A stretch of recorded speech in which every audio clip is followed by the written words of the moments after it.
further ado, I'll just give it to them. Great, thank you. So I'll be presenting today on the results of our project looking at the neural, cognitive, and social contributions to the development of intellectual humility. This work was also in collaboration with a wonderful group of students and a faculty member at Michigan State University. And so the background to this project is that behavior that reflects intellectual humility seems to increase during childhood. So children seem to go from being rather intellectually arrogant, and we can debate exactly what that means, toward somewhat more humble behaviors. That said, there's also a good deal of individual differences in children's expressions of IH, such that some children show dramatically more or less intellectually humble behaviors than their same age peers. And so the background here is, of course, young children are quite notorious for things like thinking that they know something even when they don't. So my son at his piano lessons will get a new piece of music. He's 4 years old, and he'll say, I know how to play this, even though he's never played it or seen it before. And so he can be quite confident. So here's a nice example. This is from last year's National Spelling Bee. This child is a bit older than the children in our study, but I think he illustrates these individual differences quite nicely. Kabaragoya. Kabaragoya. I knew it! I knew it! Okay. Kabaragoya. C-A-B-A-R-A-G-O-Y-A. Kabaragoya. What? Kabaragoya is spelled K-A-B-A-R-A-G-O-Y-A.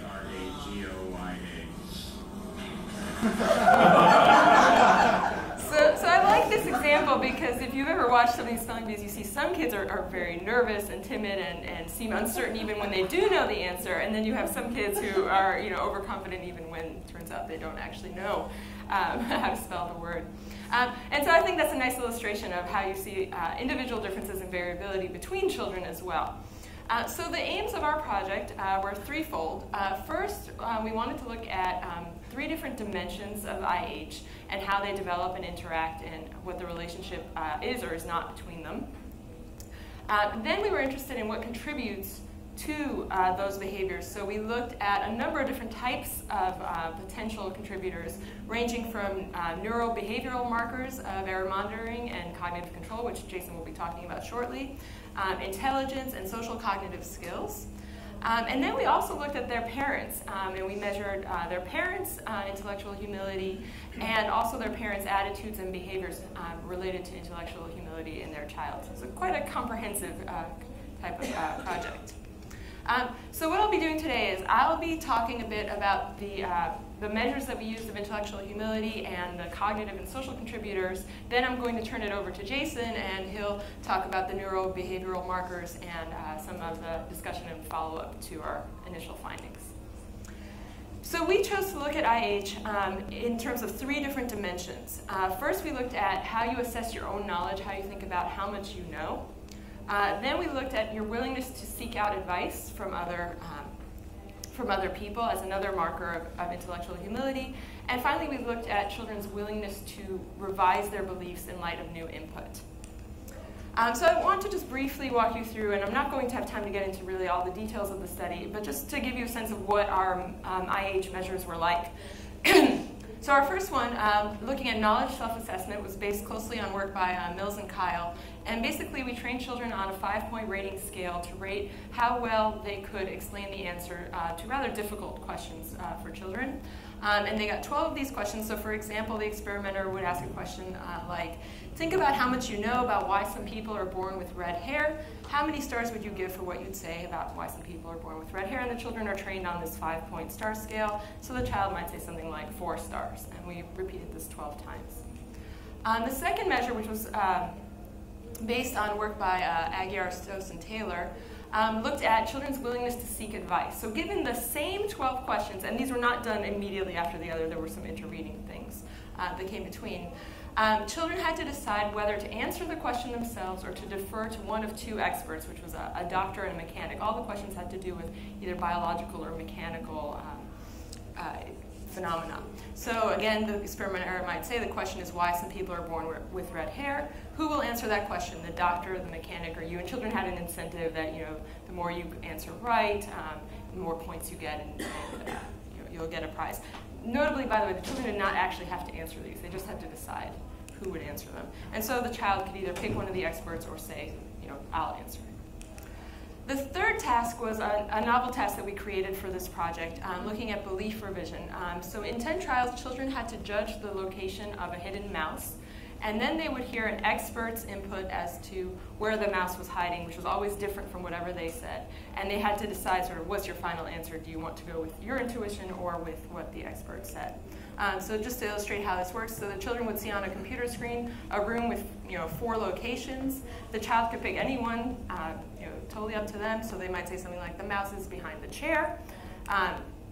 Then the expert, which was a puppet, who we described as someone who had played the game many times before and was very good at it, would say something different, the mouse is behind the bookcase. And then the child would have a chance to give their final answer. Where would you look?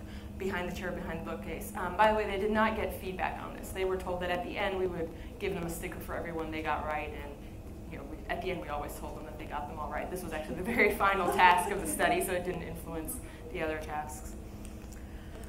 So just to mention that the participants in the study were 127 children, ages 6 to young 8-year-olds. Most of them were 6 or 7 years old.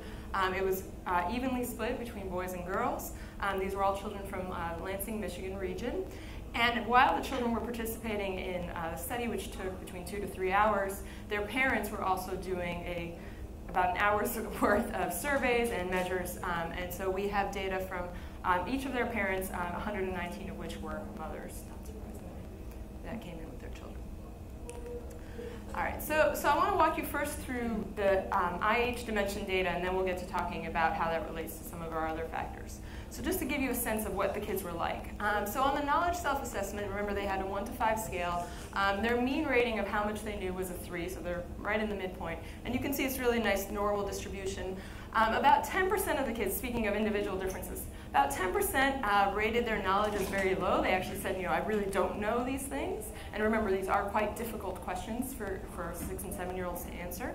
And about 10% rated their knowledge as very high. So these are the kids who say, yes, I know everything. When it came to the advice-seeking task, overall, children were actually very likely to go seek advice from an expert. So despite the fact, remember, that many of them are saying, I know this, at most, I think the highest number was 8 out of 12 trials where the child chose themselves. So there was no child who said, oh yes, every single time I'm going to answer this on my own. There were, of course, children who said, I'm never going to answer this on my own. I don't know any of these. But in general, they were more likely to seek advice than to try to answer things by themselves. In the belief revision task, the data looks a little bit different. Overall, children were very reluctant to revise their beliefs. So overall, children stuck with what they said, even though the expert then contradicted them. On average, only at about 3 out of the 10 trials did they actually change their minds. And if you look at the distribution, most of the sample stuck with their original belief in the majority of the trials. Only about 10% of the kids are on this end where they revise their belief more than half of the time. And you can see there's really very few kids who were consistently changing their mind.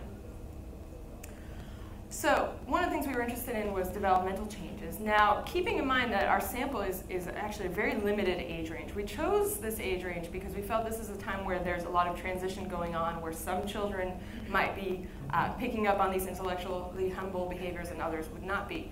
So it's not actually surprising to me that for the most part we did not see a lot of developmental change within that 6 to 7-year-old range.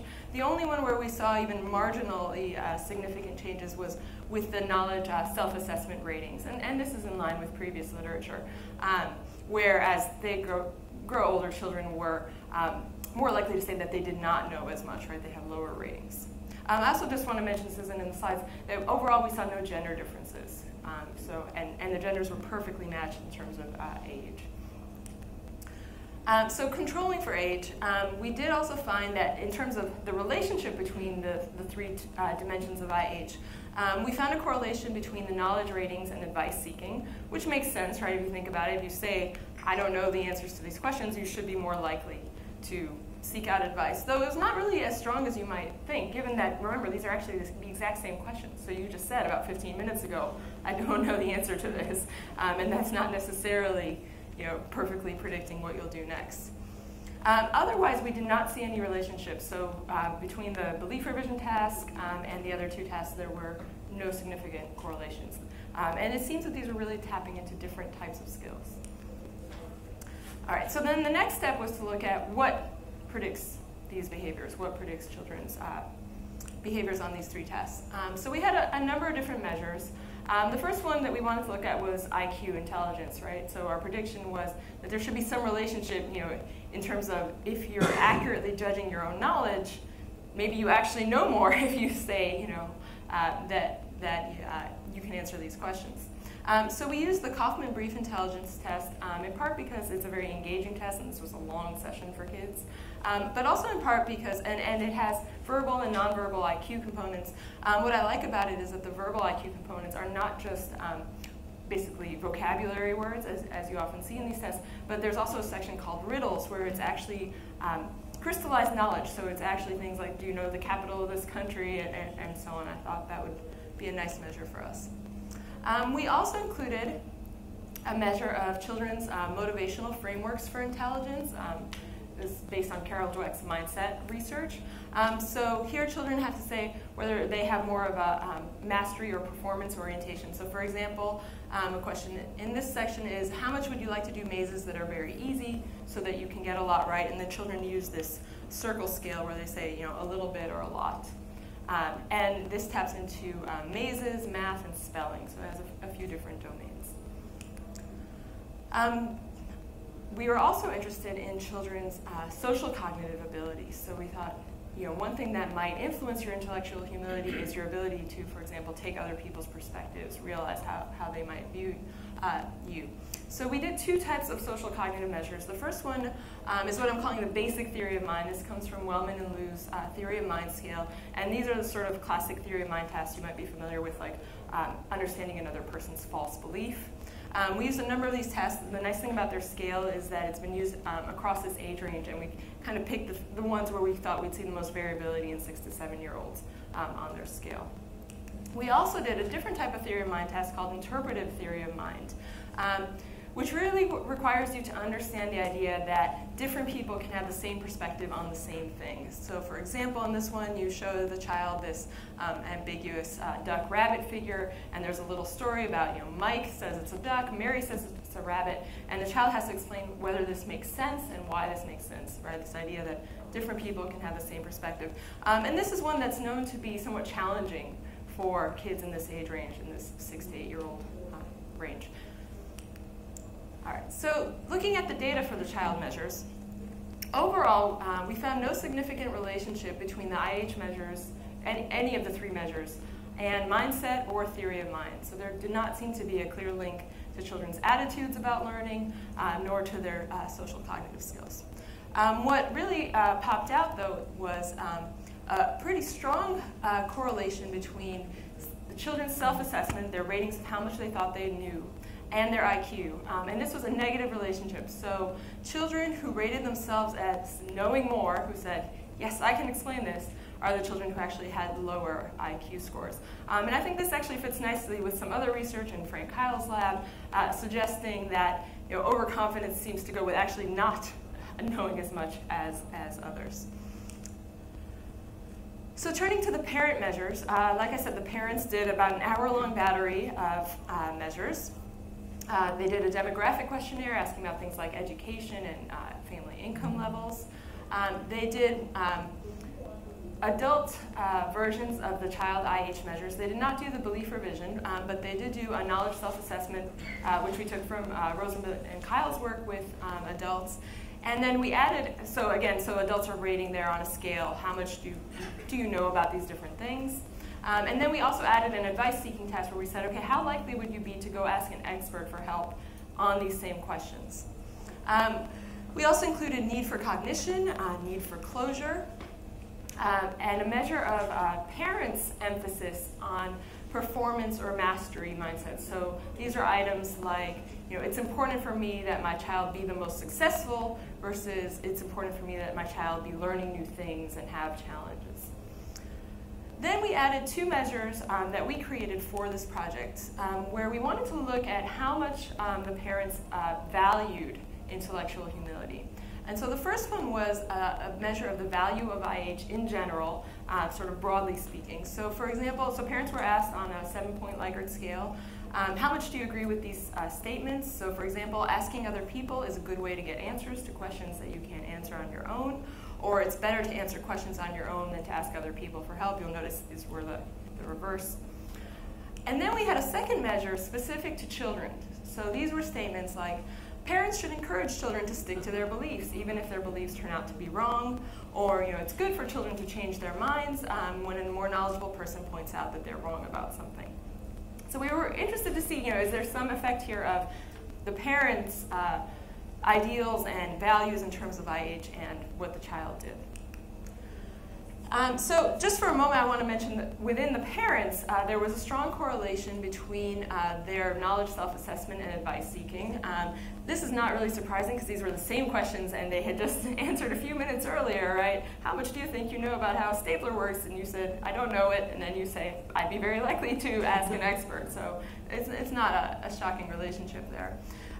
There was also, this is kind of an aside for our purposes, a relationship between need for cognition and the parents' responses on the IH measures. So parents with higher need for cognition were showing greater intellectual humility. But again, what we were most interested in was what would be the relationship to the children's behavior. And what we found overall was no relationship between the child's IH and the parent's IH. So no connection between sort of parents thinking they know a lot or not. There was also no relationship to the parent's emphasis on mastery or performance, or the parent value of IH in general. Where we did find a relationship was that parents who valued IH in their children on our brief scale there had children who showed greater intellectual humility, both in the knowledge assessment and the advice seeking. So there was a relationship, and again, it's correlational, so it's hard to say what's driving what here, but I think it's interesting to see that there is some family relationship there. All right, so now I'm going to turn it over to Jason, and he'll tell you about ERPs.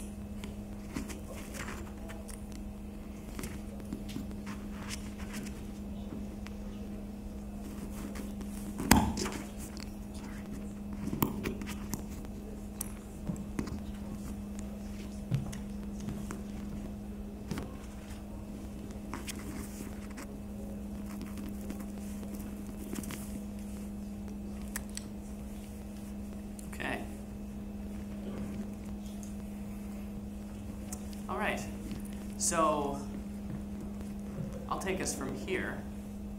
And I first want to introduce this idea of neural behavioral markers of error monitoring and why we were looking at this in children relating it to IH.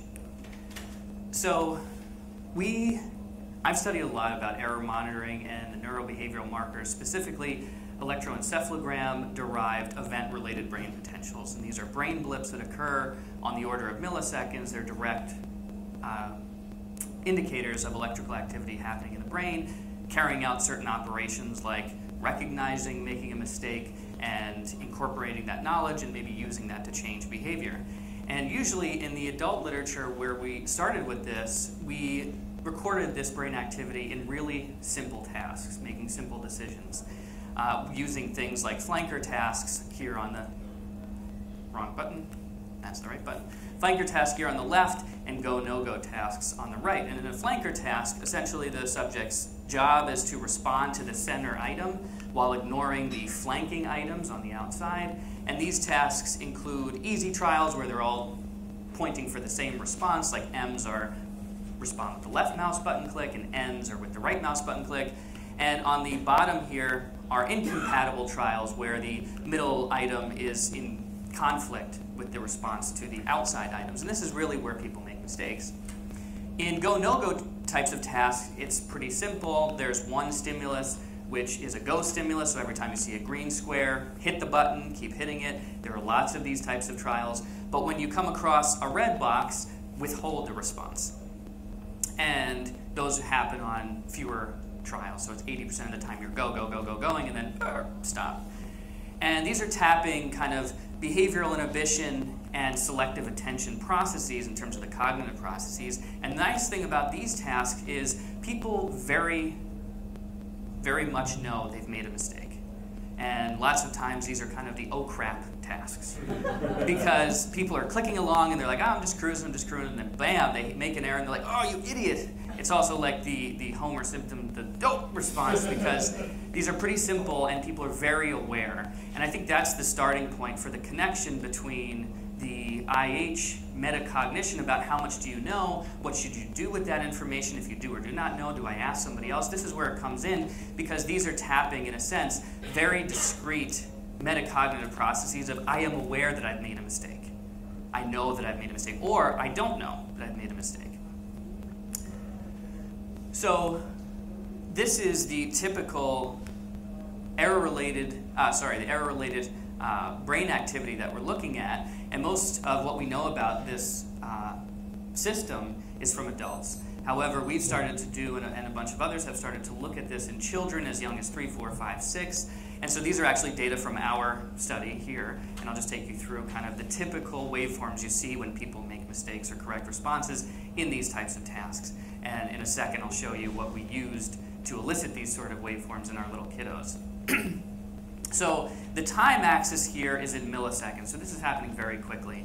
And the y-axis here is ERP amplitude, reflecting changes in electrical activity on the order of microvolts, so really small changes in electrical activity. And what is prototypic of an error response is this dark line here, where you have an initial deflection in the negative direction. ERP world likes to flip the world upside down, so negative going potentials are up, positive going potentials are going down.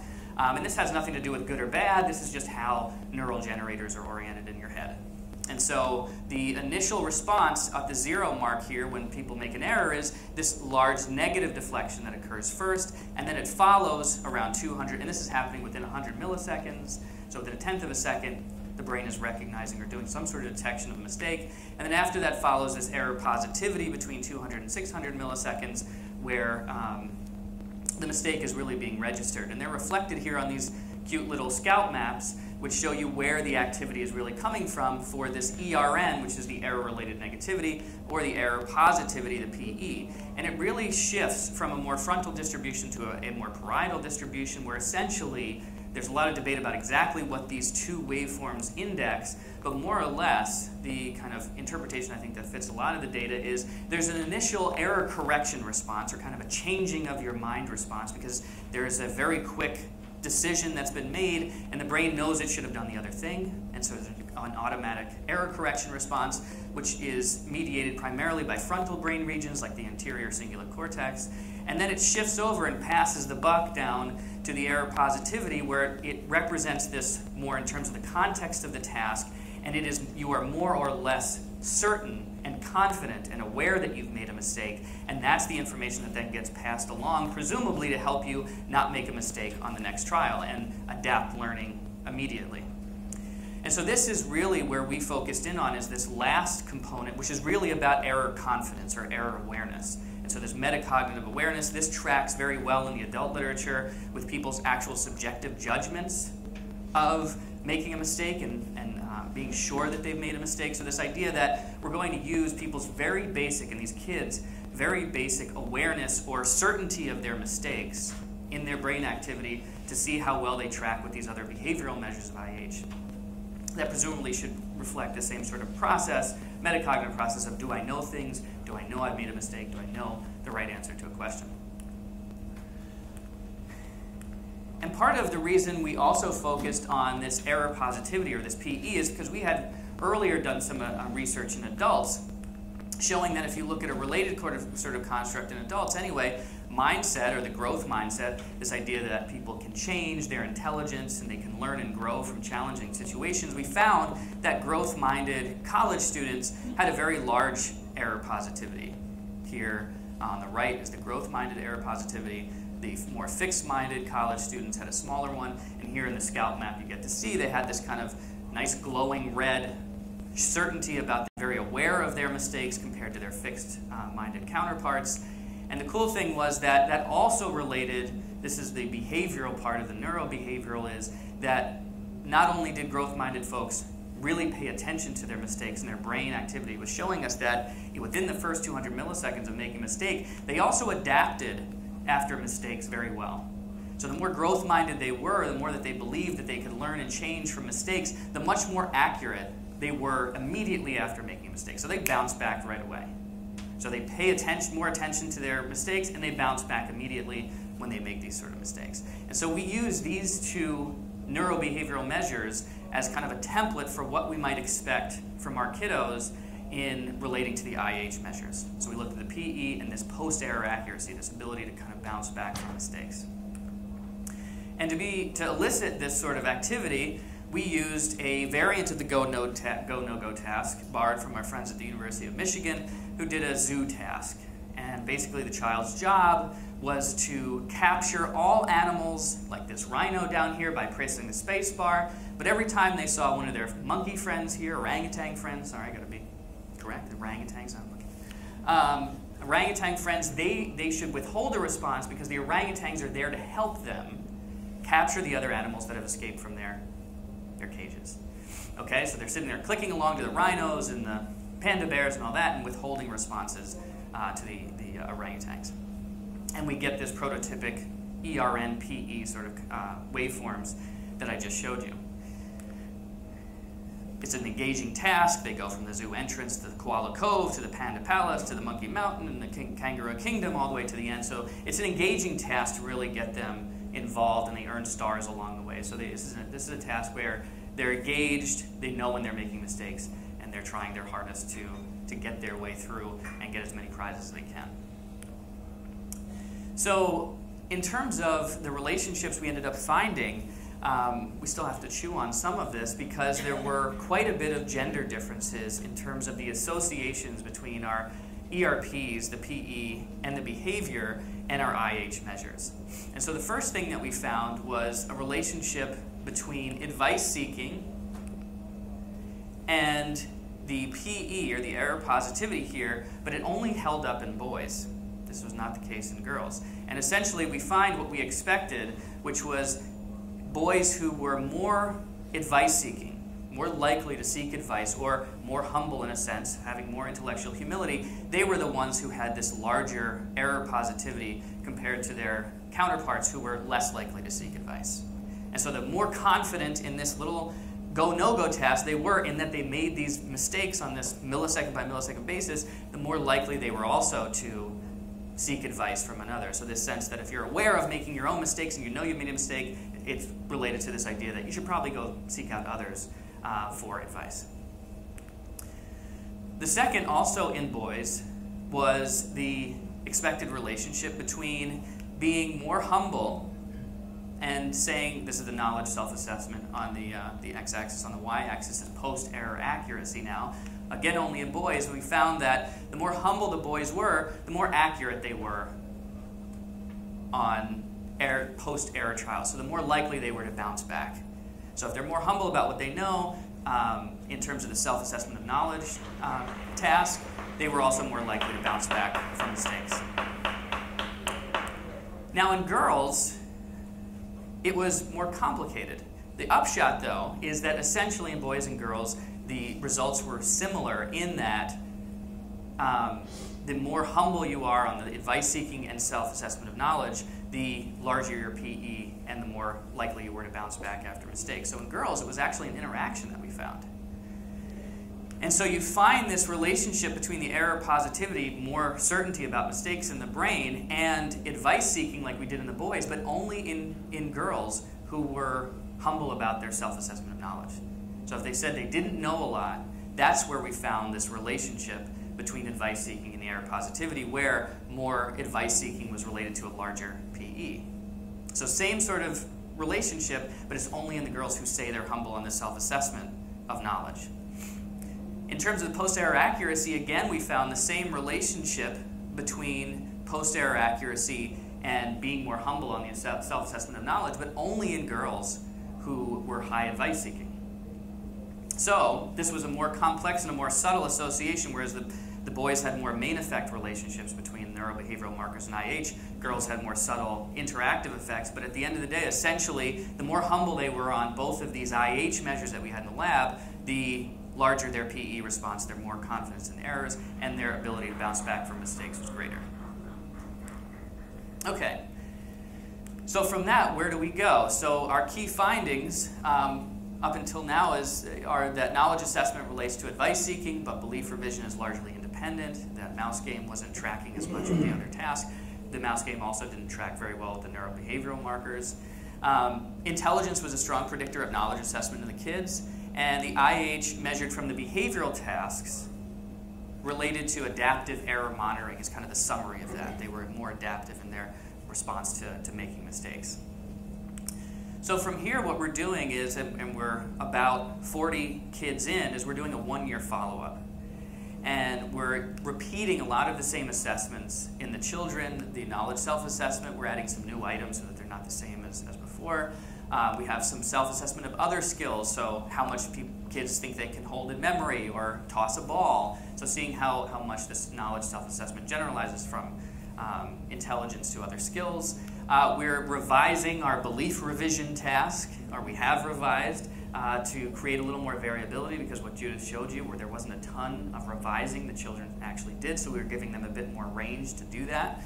We're repeated mindset, and we're also incorporating now, instead of an intelligence test, getting achievement. So we're getting a wide range achievement test, which will have things like school learning. And we're also including an index of empathy. We're also getting parent measures again, all the same prior measures, but we're also kind of broadening the scope now to other behaviors that the parents are witnessing of their children related to attention or mood problems or their perceptions of their performance in school, also an empathy index in the parents, and we're getting measures from the children's teachers also in terms of their abilities in school and their grades. So that's where we're headed, and thank you very much.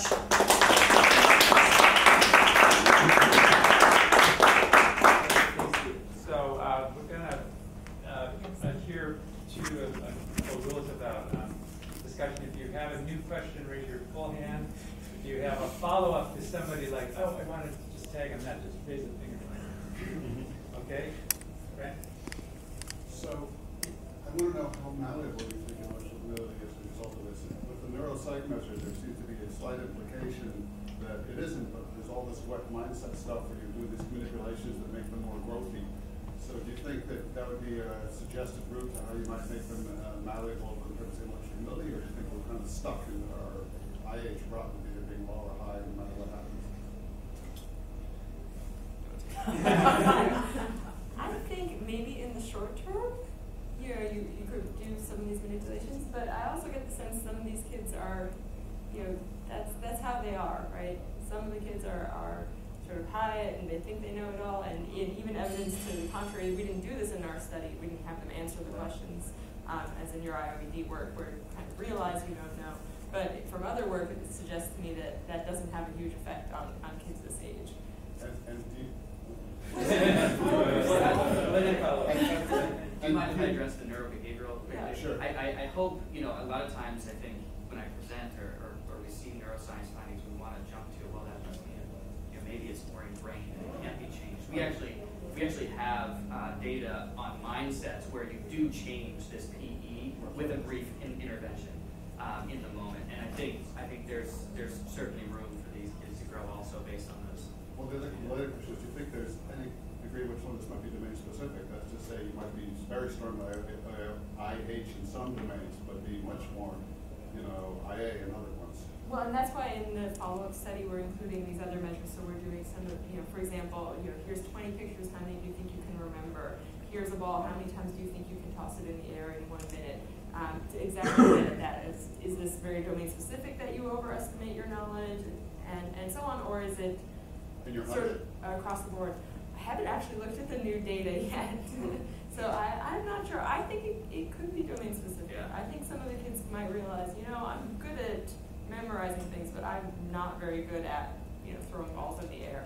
But that suggests that if there's some basic process that's going, it somehow gets heavily modulated by content. So if there was a strong driving kind of executive checking kind of error, or it actually work across all domains, but I think there's going to be domain-specific effects. Sometimes this thing can be modulated rather effectively by content. Yeah, we've done a lot of different mindset, different, it's a different construct, but related in some of these ways where mindsets definitely are orthogonal to each other. So you can think you think you can change in your intelligence, but you don't think you can change in your personality at all. Those are not related. So my hunch is that IH functions similarly, where you can think you know a lot about one thing, but think you totally don't know anything about something else. Follow up or? No, Okay. Christy? I think this is lovely work, and I'm really interested in belief revision for lots of reasons. But one of the things that I'm wondering about is, can you assess belief revision without information about accuracy, without feedback? Mm-hmm. Maybe what the task is measuring is suggestibility from others. Because we wouldn't expect that by default it would even be a good thing to change belief in the absence of feedback because somebody whispered in your ear and said, hey, by the way, I know more about this. If the children know they're not getting feedback, maybe this person knows, but maybe all bets are off there. So in our early piloting, we had feedback. Mm-hmm. Basically, we set it up so the expert was right? Mm-hmm. And then children just immediately off. Then it's a no-brainer, right? Then you just say, oh well, from here on out. And so we were finding no variability whatsoever, right? Because everybody then says, I'm going with the expert. If you got it right the first time, why not?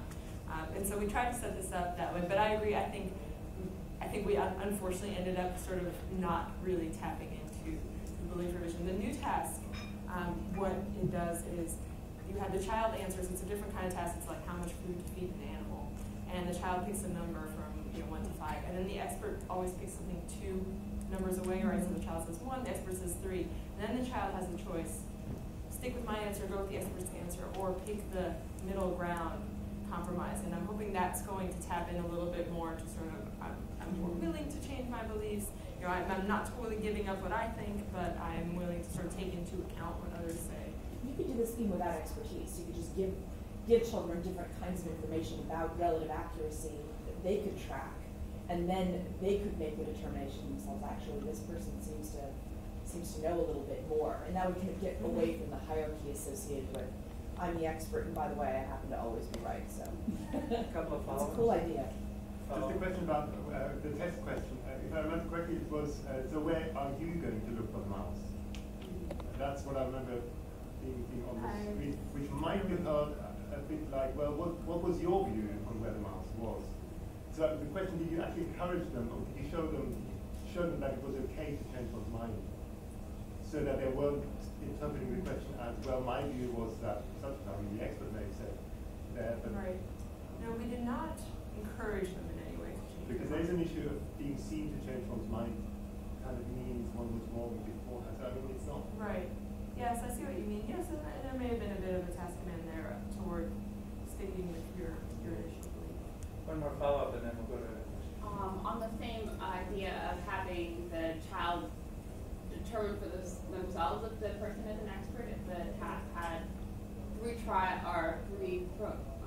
preliminary trials where the expert was right 2 times, wrong 1 time, which would be more reflective of reality of an expert. Right. So we did set it up that way. So actually, I didn't get into the details here, but it started out with 2 trials where the child was shown to be right. So we gave them a little confidence in their ability, and then we showed them that the expert was right twice. So the expert would just pick, and then we would look and say, oh, look, the expert knew the right answer too. We didn't give them, we never give them an example of the expert being wrong. We tried to sort of set it up of equal experience. You've been right in the past 2 times. The expert was right in the past 2 times. It would be interesting, I think, to do that. Maybe it would moderate their belief in that person's expertise. This is actually half a follow-up.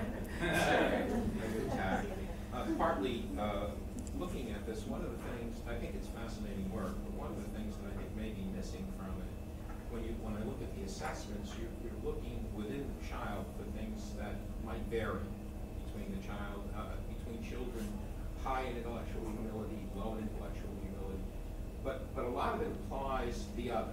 And the question of the relational orientation of the child would seem to be very important in all of this. That is, the connection between the social and the cognitive in this circumstance would seem to be very important. And the work with girls sort of gives me an idea that relationally it may well be that valuing the other's opinion or seeing oneself in relation to others is a very important part of humility with regard to what I think in a social context. And I think some of these findings may be burying that phenomenon, that is how children relate to other, what their relational orientation is, what their listening behavior is, their gaze behavior, whatever it might be that constitutes social interconnection may be very important, because I'm not just saying I'm really good at this. I'm saying I either trust or don't trust that I'll get more from the other. And the findings with parents encouraging intellectual humility, I suspect, actually relate to getting their children to listen to others, to getting their children to understand the differences in view. And I do wonder about that component, because none of the measures sort of reflect on that particular interpersonal component. That was one of the reasons we added the CBCL. I don't know if you know the Child Behavior Checklist very well, but that has some decent social domain questions about relating to others, friends, and that sort of thing. So I think that might help pick up some of what you're getting, because I think you're on there. You mentioned socioeconomic status. I was just wondering if you detected any relationship between that and any of the measures you were taking for our age. Right, not at all. We found nothing. And I actually thought we might see something, especially for parents' level of education. I don't know if there was that much variability in terms of family income. It's kind of, it's a fairly middle-class sample. But no, we found no relationship between parents' education and any of the child measures. And we had social, so we had the latter social status from the community as well as the world or the United States, and we had then self-reported income and education. But like Judith said, I had written out a bunch of the demographics on this sample, and they're a high-functioning group. I mean, the average IQ of the kids is like 110, so they're a very high-functioning group. Most people well over $80,000 in household income and things like that, and bachelor's level education. So maybe you would have got a bit more. If there was more variability, yeah, but we don't have a ton in the sample. Right. Yeah, I've gotten interested in developmental and cognitive disability, and so I'm just interested in how this kind of measurement might work in development with disabled. Right. So one way to take this is, well, these are pretty high cognitive demand tasks for 6 and 7-year-olds, and it might be that the kinds of behaviors that you see tracking intellectual humility are just the kinds of behaviors that the disabled are unlikely or unable to do. So one suggestion of this would be that cognitive disability and developmental disability makes having intellectual humility, if not impossible, but very, very different, right? Very unlikely or very strenuous. I'm just curious. And we deliberately screened out kids with any history of developmental disability. So we were avoiding, especially to me, kids on the autism spectrum, I think. Yeah, but I think it'd be really very interesting to see different reactions to this. Yeah, what ASD children, right? Very, so. Well, ASD, just as a kind of point of connection, there is research, at least from the neurobehavioral stuff, where ASD kids have smaller ones of both the ERN and the EE, suggesting that at a very basic level, they don't detect mistakes or are not very aware of mistakes. So I wonder if there's a piece of that which is built, the basic cognitive machinery for detecting one's own mistakes is not quite there, and that would presumably relate more to being less humble.